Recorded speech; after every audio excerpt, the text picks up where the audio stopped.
আপনাদের সামনে কোরআনুল কারীমের তিনটি জায়গা থেকে আয়াত তেলাওয়াত করেছি। আল্লাহ রাব্বুল আলামিন বলেন, আল্লাহু নাজ্জালা আহসানাল হাদিস। আল্লাহ রাব্বুল আলামিন তিনি নাজিল করেছেন উত্তম হাদিস। এই আয়াতটা শুরুতেই নিয়ে আসার কারণ, আমরা যারা নিজেদেরকে আহলুল হাদিস হিসাবে দাবি করি, হাদিস শব্দের অর্থ কথা বা বাণী। আল্লাহ রাব্বুল আলামিন তার নিজের বাণীকেও কোরআনুল কারীমে হাদিস হিসাবে অবহিত করেছেন। আমরা আহলুল হাদিস নতুন কোনো সংগঠন না, নতুন কোনো দল না।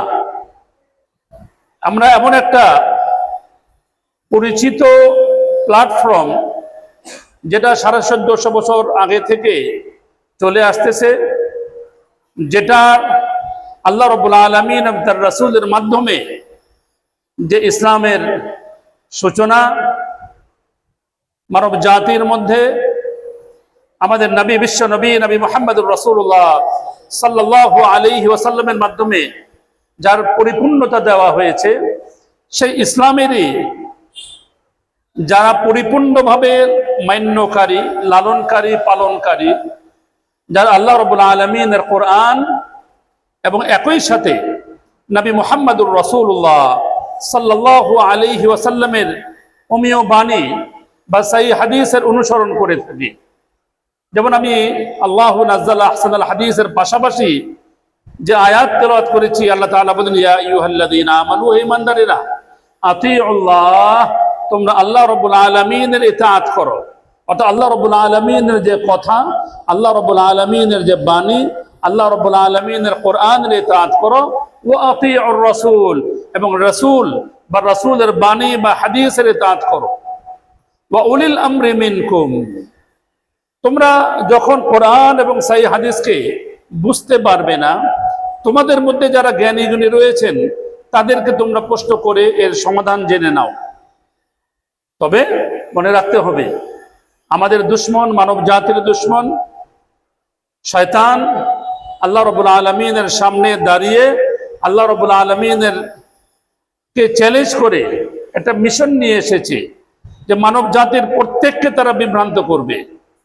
শয়তানের মিশন এটাই, রব্বি ফাবিইজ্জাতিকা লাউগবিয়ান্নাহুম আজমাইন। হে রব্বের কসম, আপনার কসম, ফাবিইজ্জাতিক, আপনার ইজ্জতের কসম, লাউগবিয়ান্নাহুম আজমাইন, আমি তাদের প্রত্যেককে বিভ্রান্ত করব।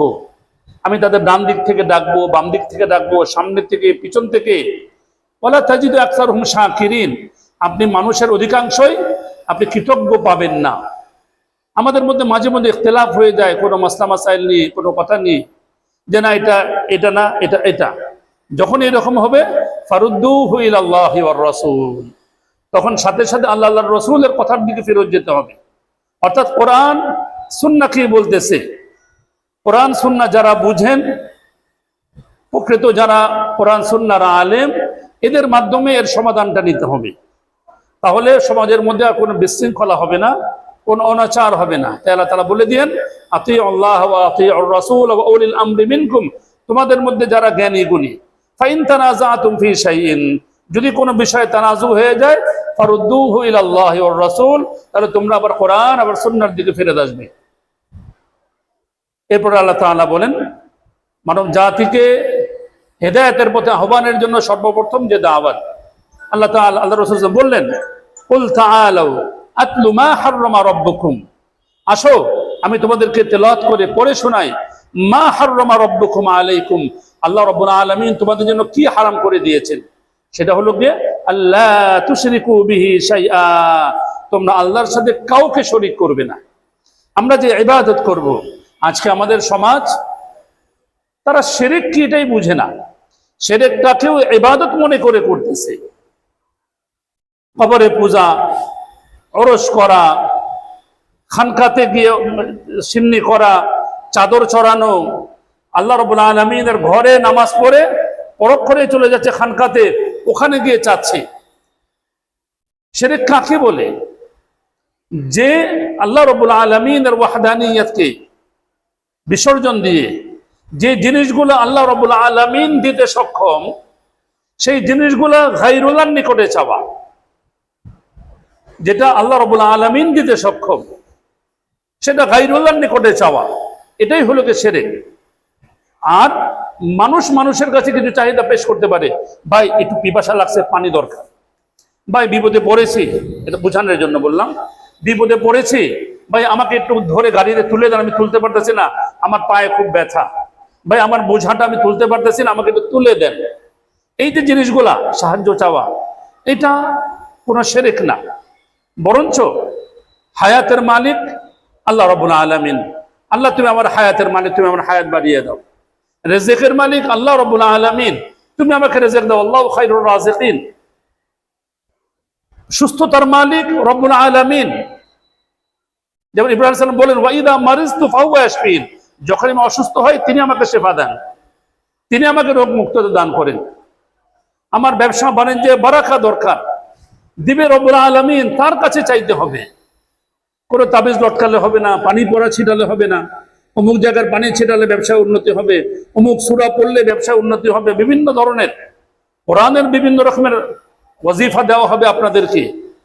ওয়াজিফা মানে যেটা সবসময় পড়া হয়, যেমন প্রত্যেক সালাতের পরে আমরা তাসবিহ তাহলিল জিকির আজকার গুলো করি, এটা ওয়াজিফা। শোয়ার আগে যে জিকির আজকার গুলো করি, এগুলো ওয়াজিফা। প্রত্যেক দিন যেটা করা হয়, এগুলো রব্বুল আলামিনের কাছে চাইতে হবে। তাই আমাদের দাওয়াত এর লক্ষ্য একটাই, দাওয়াত হলো গিয়ে আল্লাহ রাব্বুল আলামিনের দিকে দাওয়াত দিতে হবে, শিরক বর্জন করে। নবী মুহাম্মদুর রাসূলুল্লাহ সাল্লাল্লাহু আলাইহি ওয়াসাল্লাম দিকে দাওয়াত দিতে হবে বিদআতকে বর্জন করে। কোরআন সহিহ সুন্নাহর দাওয়াতই হলো গিয়ে বাংলাদেশ জামিয়াত আহলে হাদিসের দাওয়াত। এর মর্মমূলে কালিমা লা ইলাহা ইল্লাল্লাহ ওয়া আন্না মুহাম্মাদুর রাসূলুল্লাহ, এর মর্মমূলে একত্রিত হওয়ার জন্যই বাংলাদেশ জামিয়াত আহলে হাদিসের পতাকা তলে আমরা একতাবদ্ধ হচ্ছি, আমরা হয়ে আছি। আজকে মাশাআল্লাহ এই শ্রীনগর এলাকা যে আমরা গঠন করলাম, আল্লাহ রাব্বুল আলামিন দোয়া করি রব্বুল আলামিন যারা যারা দায়িত্বশীল হলো, রব্বুল আলামিন তাদেরকে তার সন্তুষ্টি বিধানের জন্য কাজ করার তৌফিক দান করেন।